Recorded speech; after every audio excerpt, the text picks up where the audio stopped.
Hello everybody and welcome to today's Sunday sermon, which is on the feast of the presentation of the child Jesus in the temple.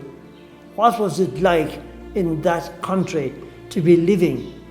And we do know that the Roman soldiers occupied the country, creating havoc in villages and in towns.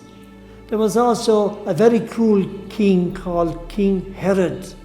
And also we had the scribes and the Pharisees who had ruined the beautiful 10 Commandments of Moses, what Moses found on Mount Sinai.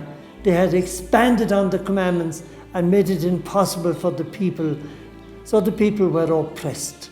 And also the Sadducees were a very influential sect in that society, but they were very, very worldly minded. We see that Mary and Joseph had to probably walked, to come to Jerusalem for the circumcision for this presentation day. They brought two turtle doves for offerings in the temple. Now, this indicates his parents were poor. These were the circumstances he was in.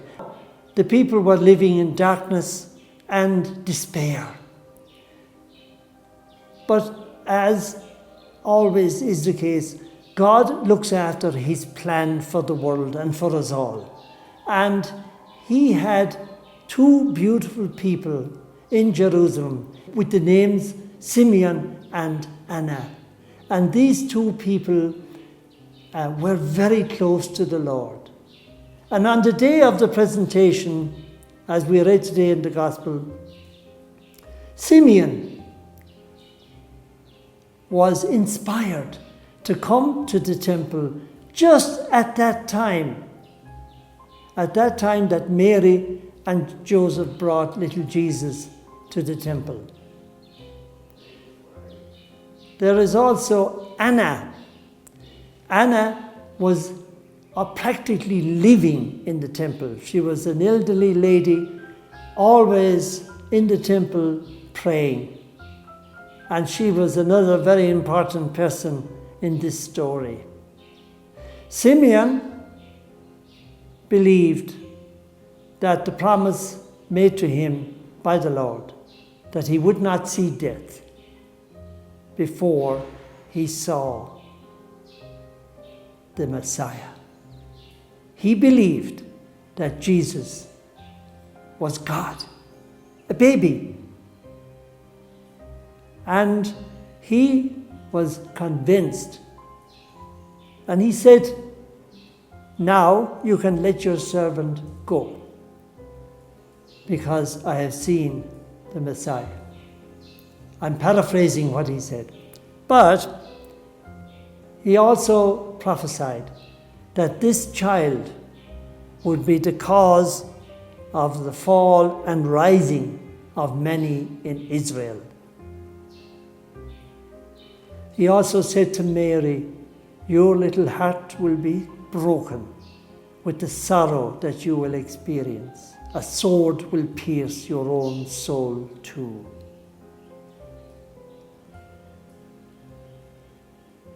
Anna began to proclaim to the world around her at that time in the temple, again giving praise to God, knowing that the baby is God, Jesus, the Messiah, Emmanuel, God with us.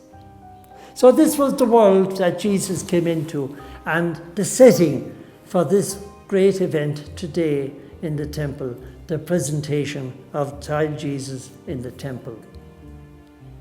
Now let us look at our world and compare. We are fearful. We are living in darkness. And we have many troubles. We have the hatred maybe of enemies and the gossip stories that are said about us. We might have the fear of the thief in the night. The thief might come. What can happen tonight?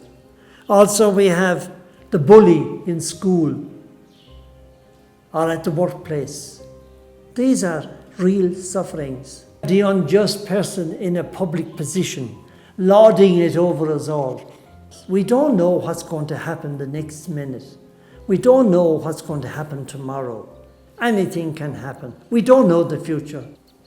And in more personal matters, we have sickness as well as old age, getting old.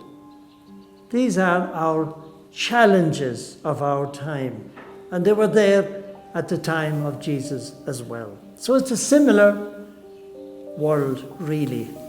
Different circumstances, but similar emotions and challenges. We need a parent-like figure to help us through all those challenges. And our faith tells us that Jesus, who was brought to the temple today, and whom Simeon and Anna believed, was Emmanuel, which means God is with us. We need God with us. We need a mother-like figure to cradle us in our hours of fear and doubt, like our mothers did for us when we were young and babies as well, and we feared the darkness of night.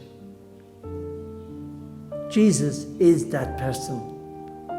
Simeon then said that he's prepared to die.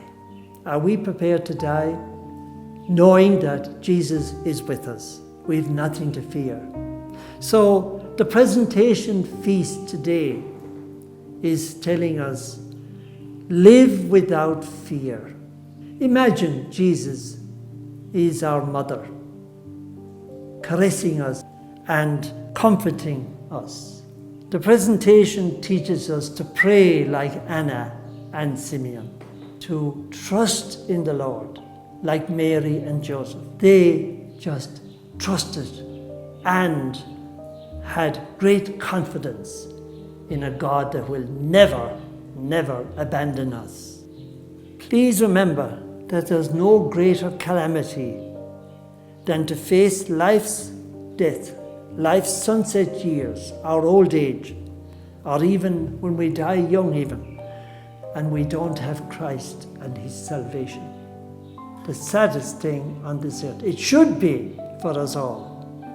So there's a desperate need to know Christ, to trust him, to walk with him, talk with him, and be one with him through the sacraments, through our prayers, through our good works.